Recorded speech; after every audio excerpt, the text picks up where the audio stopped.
Why don't we continue our Hillary Clinton presidential coverage? She is announcing for the presidency. She has already. And look at this, $2.5 billion. That's how much she wants to raise in her bid for the White House. Where's that money going to come from? What does the law allow? This guy knows it. He knows the answer. His name is Judge Andrew Napolitano. Basically, the money's going to come from her uber-rich friends. But just to give you an indication of that amount of money, that is more than President Obama and Mitt Romney raised and spent combined just 3.5 years ago. Let me go down the list. Can she take money from foreigners? No. Not me, but, you know, foreigners in general. You have become American, but no, she cannot take money from foreigners, at least not lawfully. Okay. But taking unlawful money from foreigners has not troubled her in the past. So who knows if she'll comply with that now. I shouldn't be snarky. I mean, you want a legitimate, honest answer? The answer is no. Okay.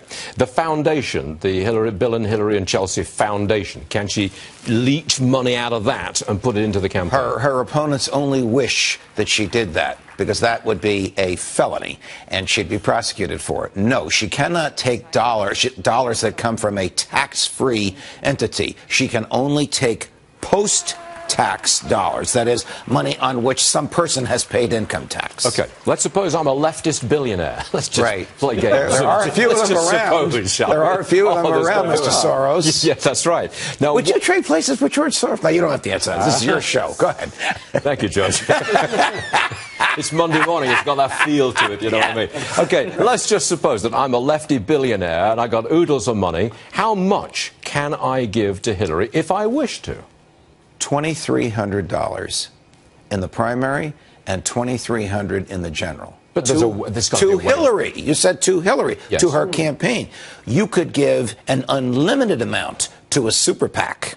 You could spend your own money in her behalf absolutely unlimited, totally and completely unlimited. So when she says $2.5 billion, she's not talking about the $2,300 a head that McCain-Feingold, which is still the law, though parts of it have been gutted by the Supreme Court, that McCain-Feingold limits as individual contributions to her campaign. She's talking about the total amount of money that she will spend or will be spent in her behalf. So if your hypothetical left-wing billionaire spent his own money to advertise for her, he could not do it in conjunction, in direct communication with her people. He has to do it on his own. But he could do it. Yes, if these super PACs are going to receive $10 million here and $20 million there, they too cannot spend the money coordinated with her campaign, but must spend it on their own. Now, there's coordination and there's coordination. Right. You see where she's campaigning. You see what her style is. You hire the right PR people to mimic it, just as long as it is not directed or commanded or authorized by her people. You sound not surprised, actually. I'm not surprised at all. You know, coming from the UK, because I'm an American citizen now, just want to point that out, and I love the following politics, period. But the campaign laws, which I kind of think are perhaps a little more fair to all candidates in the UK, is that you can only spend $800 on a candidate in the month leading up to the election. $800? $800 and $1.2 million for a 12-month period by an independent organization to the political party. Well, so the money running into politics is very severely limited. Very severe, and everyone plays under the same... The Citizens United cases, which has its supporters and its detractors, very few people are neutral on it. Is a Supreme Court decision that defines the expenditure of money as a form of expression, and expression is protected under the First Amendment. That's why when you spend your own money how you want, not giving to her, but how you want, there's no limit to what you can do with your own cash. What do you say to this? Now, you're a libertarian. You can give as much as you like to whomsoever as you like, but it's got to be made public. What's wrong with that?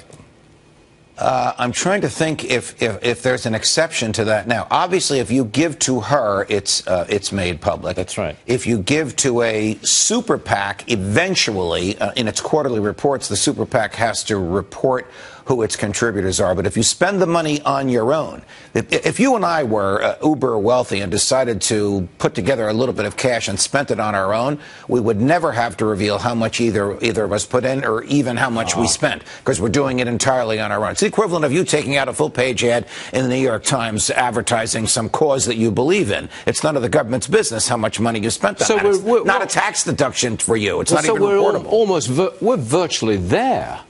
I mean, you can spend as much as you want, and the world will know. Whoever becomes the Republican nominee, you know, it's Ted Cruz, Rand Paul, Jeb Bush, Scott Walker, whoever it might be, could very well say, we plan to spend $2.5 billion, either directly or on our behalf. It's not as far-fetched as it sounds. Do you watch golf?